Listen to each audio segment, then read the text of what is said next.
복실이는 평소 사람을 잘 따르고 온순한 개였다. 하지만 지금은 달랐다. 등털이 곤두서고 눈빛이 매섭게 빛났다. 순간 정우의 가슴이 덜컥 내려앉았다. 복실이는 왜 저래? 윤정이는 두 손을 모으며 떨리는 목소리로 말했다. 삽살개 특유의 긴 털이 흙먼지로 뒤덮이고 발톱이 돌에 부딪히며 딱딱한 소리가 울렸다. 정우는 소리쳤다. 복실이 안 돼. 거기 아버지 산소야. 정우는 급히 달려가 복실이를 붙잡았다. 윤정은 입술을 깨물며 말했다.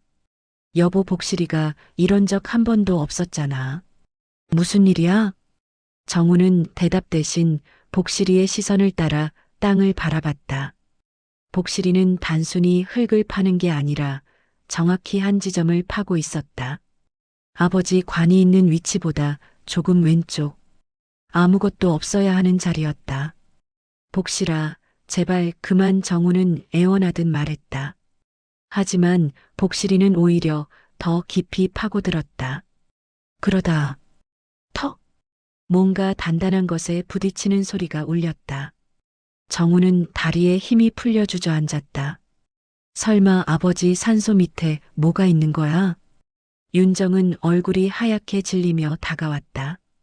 여보, 나 무서워. 복실이가 알고 있는 건가? 정우는 떨리는 손으로 흙을 조금 걷어냈다. 흙이 젖어 있었고 표면은 누군가 손으로 건드린 흔적처럼 부드러웠다. 그리고 그 아래 작은 나무 상자의 모서리가 드러났다. 정우의 심장은 미친 듯 뛰었다. 아버지가 이런 걸 여기에? 복실이는 상자 옆에 코를 대고 낑낑거렸다. 마치 이걸 열어라라고 말하는 듯했다. 정우는 손을 뻗었지만 손끝이 떨려 상자를 단단히 잡을 수조차 없었다. 윤정은 숨을 삼키며 말했다. 정우야, 아버지가 왜 이런데 상자를 숨기셨을까? 정우는 상자를 들어 올렸다. 오래 묻혀있던 것 치고 상태는 너무 깨끗했다. 마치 누군가 일부러 최근에 묻어둔 것처럼. 정우는 숨을 들이켰다. 이건 유품이 아니야. 복실이는 정우 옆에 와서 앉더니 산 아래를 향해 낮게 짖었다. 그 소리는 마치 아직 끝이 아니다 라고 말하는 듯했다. 집에 도착하자마자 정우는 상자를 식탁 위에 올려두었다. 손등에는 흙먼지가 묻어 있었고 손끝은 아직도 떨리고 있었다. 윤정이는 조심스럽게 의자에 앉으며 말했다. 여보, 혹시 이거 경찰에 알려야 하는 거 아니야? 정우는 고개를 저었다. 아직은 뭔지도 모르잖아. 그 목소리는 단호했지만 어디까지나 스스로를 설득하는 듯했다. 정우는 상자 옆면에 달린 작은 금속 잠금쇠를 살폈다. 나무 상자임에도 잠금쇠는 새 것처럼 반짝였다. 여보, 이거 최근에 잠근 흔적 같아. 윤정이는 낮게 말했다. 정우는 조심스럽게 걸쇠를 돌렸다. 딸깍. 작은 소리가 울린 순간 복실이가 낮게 으르렁거렸다. 정우는 무심코 손을 멈추었다. 복실이는 무섭나 봐. 윤정이는 걱정스레 말했다. 정우는 천천히 상자를 열었다. 상자 안에는 작은 철제 상자 1개, 낡은 봉투 2개, 그리고 얇은 노트 1권이 들어 있었다. 정우는 그 순간 아버지의 필체가 떠올라 숨을 삼켰다. 여보, 저 노트 아버지 글씨 아니야? 윤정이는 떨리는 목소리로 말했다. 정우는 천천히 노트를 꺼냈다. 표지에는 아무 글자도 없었지만 안쪽 첫 장엔 익숙한 붓글씨로 한 문장이 적혀 있었다. 정우야, 이걸 발견했다면 나는 이미 세상에 없겠구나. 정우는 손을 떨며 입술을 깨물었다. 아버지, 대체 왜? 윤정이는 정우의 어깨에 손을 얹으며 말했다. 여보, 천천히 읽어봐. 정우는 숨을 고르고 다음 문장을 넘겼다. 그러나 노트의 2번째 장은 비어 있었다. 3번째 장도 4번째 장도 마찬가지였다. 마치 누군가 일부러 글을 지운 것처럼. 이게 뭐야, 왜 아무것도 없어? 정우의 목소리는 더 이상 감정을 숨길 수 없었다. 그때 복실이가 갑자기 머리를 들더니 문 쪽을 향해 짖기 시작했다. 낮고 길게 경계하는 울음이었다. 똑똑. 순간 누군가 현관문을 두드렸다. 이 시각에 찾아올 사람이 없었다. 윤정이는 자리에서 벌떡 일어났다. 누구지? 복실이는 더 크게 짖었다. 등털은 다시 곤두서 있었고 눈빛은 문을 꿰뚫을 듯했다. 정우는 조심스럽게 문고리를 잡았다. 윤정은 한 걸음 물러났고 복실이는 문 앞에서 몸을 낮췄다. 문을 천천히 열자. 그곳에는 70대 후반쯤 되어 보이는 한 노인이 서 있었다. 넓은 책 모자를 눌러 쓴 채 고개를 숙이고 있었다. 누구세요? 정우는 조심스레 물었다. 그때 노인이 입을 열었다. 박호성 그분의 아들이 맞지요? 정우는 숨을 멈췄다. 아버지를 아세요? 노인은 깊은 한숨을 내쉬며 말했다. 드릴 말씀이 많습니다. 오늘 반드시 말씀드려야 할 일이 있습니다. 정우는 혼란스러운 눈으로 노인을 바라봤다. 그러자 노인은 더욱 낮은 목소리로 말했다. 그 상자 드디어 찾으셨군요. 정우는 문 앞에서 굳어버렸다. 눈앞의 노인은 낯선 사람이었지만 그 말 한마디가 공기를 완전히 뒤흔들었다. 그 상자 드디어 찾으셨군요. 정우는 심호흡을 하며 물었다. 아버지를 어떻게 아시는 겁니까? 노인은 떨리는 손으로 모자의 챙을 벗었다. 주름 깊은 얼굴에는 묵은 죄책감 같은 게 묻어 있었다. 먼저 실례를 무릅쓰고 찾아온 점 사과드립니다. 저는 박호성님의 오랜 친구이자 마지막을 지킨 사람입니다. 정우는 눈을 가늘게 뜨며 말했다. 아버지의 친구라면 왜 저희가 단 한 번도 뵌 적이 없었죠? 노인은 시선을 피했다. 그럴 수밖에 없었습니다. 호성님이 당신들에게 숨기고 싶어 했거든요. 정우의 가슴이 철렁 내려앉았다. 숨기고 싶었다고? 가족에게? 윤정은 목소리를 낮추며 말했다. 도대체 무슨 말씀을 하시는 거예요? 노인은 집 안쪽 식탁 위의 상자를 바라보았다. 정우는 노인을 집 안으로 들여보내는 것이 불안했지만 더 이상 피할 수 없다는 걸 깨달았다. 정우는 말했다. 들어오시죠. 대신 솔직하게 말씀해 주세요. 거실에 앉은 노인은 상자를 올려다보며 한숨을 내쉬었다. 이 상자 호성님이 돌아가시기 한 달 전에 만든 것입니다. 저와 함께 말이죠. 정우는 놀란 눈으로 노인을 보았다. 아버지가 왜 이런 걸 만드셨습니까? 노인은 잠시 입술을 굳게 다물었다가 마침내 입을 열었다. 호성님은 자신이 곧 죽을 것을 알고 계셨습니다. 윤정은 숨을 들이켰다. 갑작스러운 심장마비가 아니라는 말씀이세요? 노인은 고개를 끄덕였다. 그래요. 심장마비는 맞았습니다. 하지만 자연스러운 죽음은 아니었습니다. 정우는 목이 말라 침을 삼켰다. 그게 무슨 뜻이죠? 노인은 떨리는 목소리로 말했다. 호성님은 본인을 죽음으로 몰아갈 사람이 있다는 걸 알고 계셨습니다. 순간 공기가 얼어붙었다. 정우는 믿을 수 없다는 듯 고개를 저었다.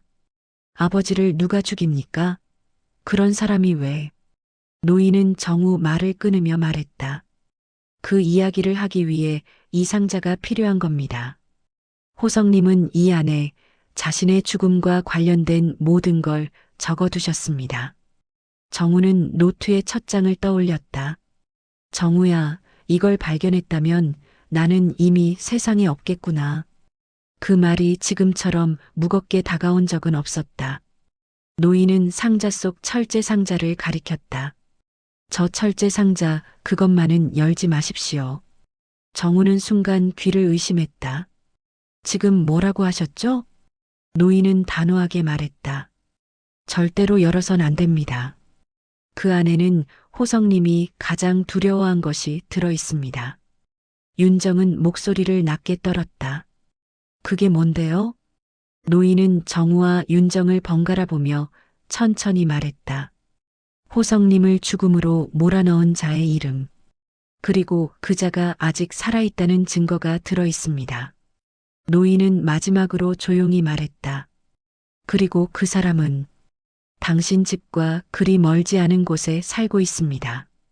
그때 문 밖에서 누군가 빠르게 달려가는 발소리가 들렸다. 노인의 얼굴이 굳어졌다. 시간이 없습니다. 이미 우리가 이야기를 나누고 있다는 걸 눈치챈 모양입니다. 정우는 얼어붙었다. 누가요? 노인은 침착하지만 무거운 목소리로 말했다. 호성님을 죽음으로 몰아넣은 그 사람. 지금 이 집을 보고 있었습니다. 복실이는 소파 밑에서 나와 문 쪽으로 향해 다시 낮게 울었다. 등털은 곤두서 있었고 눈빛은 더 날카로워졌다. 윤정이는 두 손을 가슴에 모으며 떨리는 목소리로 말했다. 여보, 우리 지금 너무 위험한 거 아니야? 정우는 노인을 향해 목소리를 낮춰 물었다. 지금 밖에 있는 사람이 아버지를 죽였다고 의심하는 그 사람입니까? 노인은 천천히 고개를 끄덕였다. 그렇습니다. 그리고 그자는 호성님의 죽음 전부터 이 집을 지켜보고 있었습니다. 오늘 밤 당신이 상자를 찾았다는 걸 반드시 알았을 겁니다. 정우의 머리가 얼어붙는 듯 했다. 왜 우리를 감시하는 겁니까? 노인의 눈빛이 어둡게 흔들렸다. 호성님이 마지막 순간까지 싸웠던 이유가 바로 그것입니다. 그자는 호성님의 비밀을 알고 있었어요. 그리고 그 비밀을 당신이 알게 되는 걸 두려워했죠. 윤정은 숨을 삼키며 한 걸음 물러났다. 그러면 우릴 해칠 수도 있다는 거예요? 노인은 낮게 확신에 찬 목소리로 말했다. 이미 위험은 시작됐습니다.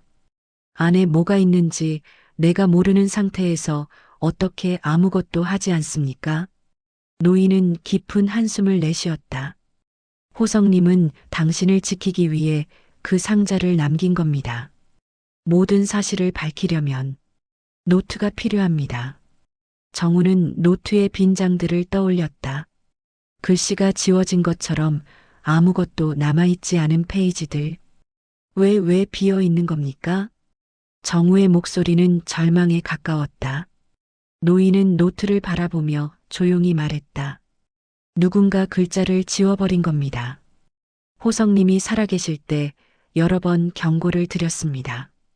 누가 이 노트를 노리고 있다고. 정우는 믿기지 않는다는 듯 고개를 저었다. 누가 그런 짓을. 노인은 조용히 말을 이었다. 당신이 생각하는 것보다 가까운 사람입니다. 복실이가 갑자기 뛰어가 창문 앞에서 사납게 짖었다. 윤정은 입을 막고 뒷걸음질 쳤다. 여보, 누가 있어, 분명 누가 있어. 정우는 천천히 창가로 다가갔다. 손바닥이 차갑게 젖는 것 같았다. 창틀을 잡고 녹슨 커튼을 살짝 들어 올렸다. 바로 그때 창문 맞은편 골목길 끝에서 누군가 빠르게 모습을 숨겼다. 정우는 숨을 삼켰다. 그 사람은 큰 키였고 검은 외투를 걸치고 있었다. 가로등 아래 잠시 비친 옆모습은 낯설지만 어딘가 익숙했다. 정우는 목소리를 떨며 말했다. 방금 누군가 우리 집을 보고 있었습니다. 노인의 얼굴이 더 창백해졌다. 역시 벌써 움직였군요. 윤정은 눈물을 머금고 말했다. 우리가 뭘 해야 하죠? 경찰을 부르면. 노인이 단호하게 막았다. 안 됩니다. 그자는 경찰과도 연관돼 있습니다. 정우는 충격에 말을 잃었다. 그게 무슨 말입니까? 노인은 잠시 입술을 깨물고 말했다. 호성님을 죽음으로 몰아간 인물은 당신의 아버지가 평생 믿었던 사람입니다. 그때 노인은 상자 속 낡은 봉투 하나를 꺼내 정우에게 건넸다. 이 봉투부터 열어보십시오. 호성님이 항상 이게 가장 먼저 열려야 한다고 하셨습니다. 정우는 봉투를 받아들었다. 손끝이 떨리며 종이를 찢었다. 봉투 안에서는 작은 메모지 한 장이 나왔다. 그 메모엔 단 한 줄, 아버지의 글씨로 쓰여 있었다. 정우야, 절대 믿지 말아야 할 사람은. 문장이 끝나기 직전 종이가 찢겨 있었다. 마치 누군가 일부러 뜯어낸 것처럼. 정우는 손을 움켜쥐며 떨리는 목소리로 말했다. 아버지가 누구를 말하려고 했던 거지? 노인은 차가운 눈빛으로 한마디를 덧붙였다. 그 이름, 저도 알고 있습니다. 윤정은 떨리는 목소리로 말했다. 찢긴 부분 누가 가져간 걸까? 노인은 조용히 고개를 끄덕였다. 호성님이 남긴 글은 대부분 누군가가 지워버렸습니다. 그 이름 역시 그자가 가져갔겠지요. 노인은 창백한 얼굴로 말했다. 시간이 없습니다. 이제 그자가 이 집까지 올 겁니다. 정우는 숨을 깊게 들이켰다. 노인장님, 아버지가 끝내 말하지 못한 그 이름 지금 말씀해 주세요. 그 이름을 말하기 전에 한 가지를 먼저 물어야 합니다. 그의 목소리는 기묘하게 갈라져 있었다. 정우 씨는 아버지 호성님이 살아생전 누구를 가장 가까이 여겼다고 생각합니까? 정우는 한참을 말하지 못했다. 수십 년이 머릿속에서 빠르게 스쳐갔다. 아버지와 술 한잔 기울이던 이웃, 가족 행사마다 찾아와 도와주던 사람들, 젊은 시절부터 함께 일했던 사람들까지. 그리고 딱 한 사람. 아버지가 마지막까지 믿었던 사람. 정우는 낮게 말했다. 박준태. 아버지와 40년을 함께한 친구. 윤정도 고개를 끄덕였다. 맞아요. 장례식장에서도 제일 많이 울고 마지막까지 남아있었던 사람. 그 말을 듣는 순간 노인의 얼굴엔 먹구름처럼 어두운 그림자가 드리워졌다. 그래서입니다. 노인은 낮게 한숨을 내쉬었다. 그 사람이 바로 당신들이 가장 믿으면 안 되는 사람입니다.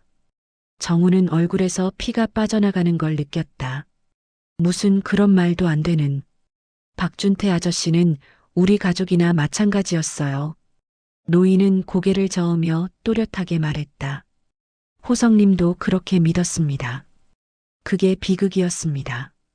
윤정은 입술을 떨며 말했다. 설마 아버님을 해친 게 그분이라는 말이에요? 노인은 잠시 눈을 감고 조용히 대답했다. 네, 박준태라는 사람. 호성님을 죽음으로 몰아넣은 장본인입니다. 그 순간 복실이가 갑자기 소파 밑에서 튀어나왔다.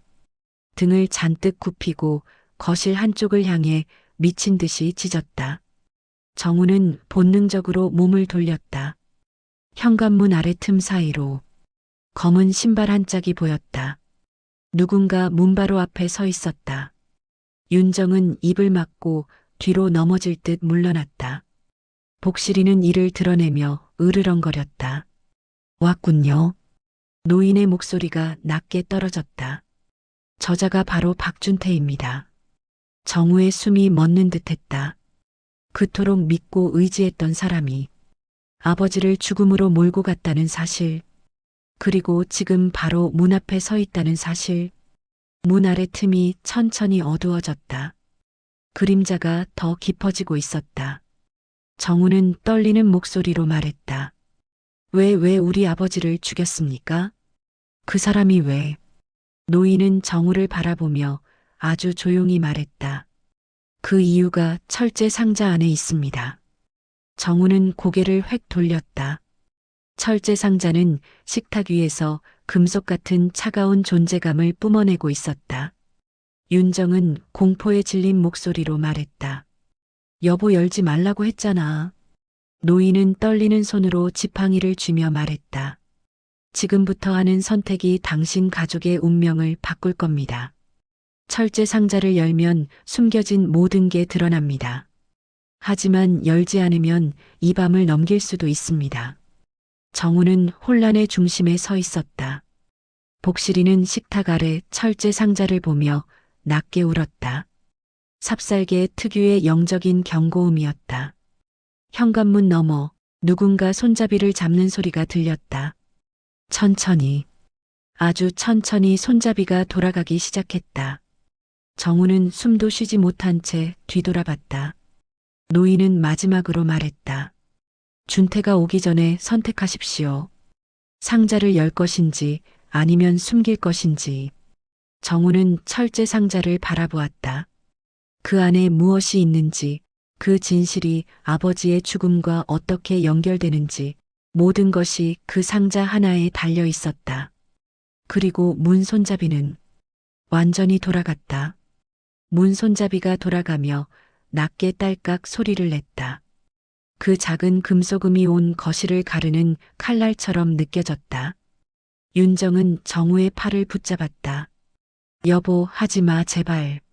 문도 열지 말고 상자도 열지 마. 하지만 정우는 이미 결심을 굳힌 표정이었다. 그 얼굴에는 두려움보다 확인해야 한다는 집요한 각오가 먼저 깃들어 있었다. 복실이는 문과 상자 사이를 오가며 미친 듯이 짖었다. 마치 둘 다 위험해. 라고 외치는 듯 했다. 노인이 마지막으로 경고했다. 상자 안에는 지난 10년 동안 호성님이 감춰왔던 진실이 담겨 있습니다. 그리고 그 진실을 가장 두려워하는 사람이 지금 문 앞에 서 있죠. 문이 천천히 밀렸다. 조심스레, 아주 느리게. 그리고 마침내 문틈 사이로 사람의 얼굴이 드러났다. 정우는 숨을 삼켰다. 준태 아저씨? 박준태는 평소처럼 친근한 미소를 지으려 했지만 그 미소는 이상하게 일그러져 있었다. 윤정은 이마에서 식은땀이 흐르는 걸 느꼈다. 복실이는 이빨을 드러내며 앞으로 튀어나오려 했다. 정우는 떨리는 목소리로 물었다. 아저씨, 왜 지금 여기 오셨어요? 준태의 눈이 천천히 방을 훑었다. 윤정, 노인, 복실이 그리고 식탁 위의 철제 상자. 그 시선이 상자를 붙든 순간 그의 표정은 웃음이 완전히 사라졌다. 열었나? 준태가 낮게 물었다. 정우가 대답하지 않자 준태는 다시 물었다. 그 상자 열었냐고 묻는 거다. 노인이 지팡이를 짚고 한 발 앞으로 나섰다. 박준태 씨, 이제 그만하시죠. 호성님의 가족에게 더 이상 거짓말할 필요 없습니다. 준태의 눈이 번쩍 뒤틀렸다. 당신이 뭘 안다고. 정우는 두 사람 사이에 서며 외쳤다. 아저씨, 우리 아버지 정말 당신 때문에 돌아가신 겁니까? 그 질문은 방 안의 공기를 얼어붙게 했다. 준태는 잠시 말이 없었다. 하지만 그 침묵이 곧 답이었다. 윤정은 두 손으로 입을 막고 뒤로 물러났다. 노인은 조용히 말했다. 호성님은 죽기 전날 이 상자에 모든 걸 기록했습니다. 당신이 저지른 일들 그리고 자신이 어떻게 협박당했는지. 정우는 상자를 향해 손을 뻗었다. 그러자 준태가 괴성을 내지르듯 외쳤다. 열지 마. 그리고 거실로 뛰어들었다. 복실이가 번개처럼 달려들어 그의 다리를 물었다. 준태는 비명을 지르며 흔들었지만 삽살개의 집요한 힘은 쉽게 떨어지지 않았다. 그 난리 속에서 상자가 탁 하고 바닥에 떨어졌다. 뚜껑이 살짝 열렸다. 정우는 본능적으로 상자를 붙잡았다. 그리고 손에 잡힌 한 장의 서류를 꺼냈다. 윤정은 숨을 죽였다. 노인은 두 눈을 감았다. 서류 위엔 선명하게 적혀 있었다. 박준태의 불법 금융 기록 및 위조 계약서 일체. 정우는 손이 떨렸다. 아저씨, 이게 뭐예요? 준태는 복실이를 떨쳐내고 헐떡이며 말했다. 호성이 그놈이 나를 배신했어. 나만 감옥에 보내려 했어. 정우는 외쳤다. 그래서 아버지를 죽였다는 거예요. 준태는 고개를 흔들며 비명을 지르는 듯 말했다. 그 사람만 아니었으면 나는 다 가질 수 있었어. 집도, 땅도, 내 가족의 모든 재산도. 윤정은 벽에 기댄 채 눈을 감았다. 정우는 손에 든 서류를 쥔 채 절망적인 목소리로 말했다. 아버지는 당신을 가족처럼 생각했는데. 준태는 미친 듯이 웃기 시작했다. 그래. 그게 문제였지. 호성이는 언제나 나보다 가진 게 많았어. 죽을 때까지도 나보다 위에 있었고, 그 절규는 질투, 분노, 탐욕이 엉켜 폭발하는 소리였다. 그때, 탁! 상자 속에서 또 다른 종이가 바닥에 떨어졌다. 정우는 떨리는 손으로 그 종이를 집어들었다. 짧고 간결한 아버지의 손글씨. 정우야, 이걸 찾았다면 그 사람을 절대 믿지 마라. 그리고 복실이를 꼭 지켜라. 얘는 내가 모르는 걸 알고 있다. 정우의 눈에 눈물이 고였다. 준태는 벽에 기대 쓰러져 헐떡였다. 그 얼굴은 패배와 공포로 일그러져 있었다. 경찰 사이렌 소리가 멀리서 들려왔다. 윤정이 미리 신고해 두었던 것이다. 노인은 조용히 말했다. 호성님의 마지막 선택은 당신 가족을 지키는 것이었습니다. 복실이는 정우 옆에 와서 앉았다. 조용히 꼬리를 흔들며 마치 끝났어. 라고 말하는 듯 했다. 경찰이 들이닥쳐 준태를 연행해 갔다. 거실에는 정막이 내려앉았다. 정우는 철제 상자를 닫았다. 그리고 눈을 감고 아버지의 이름을 부르듯 낮게 말했다. 아버지, 이제야 모든 걸 알았어요. 우릴 지켜주셔서 감사합니다. 복실이는 그의 무릎에 얼굴을 올려놓았다. 정우는 그 따뜻한 체온을 느끼며 미소를 지었다. 영상이 마음에 드셨다면 구독, 좋아요 부탁드립니다. 감사합니다.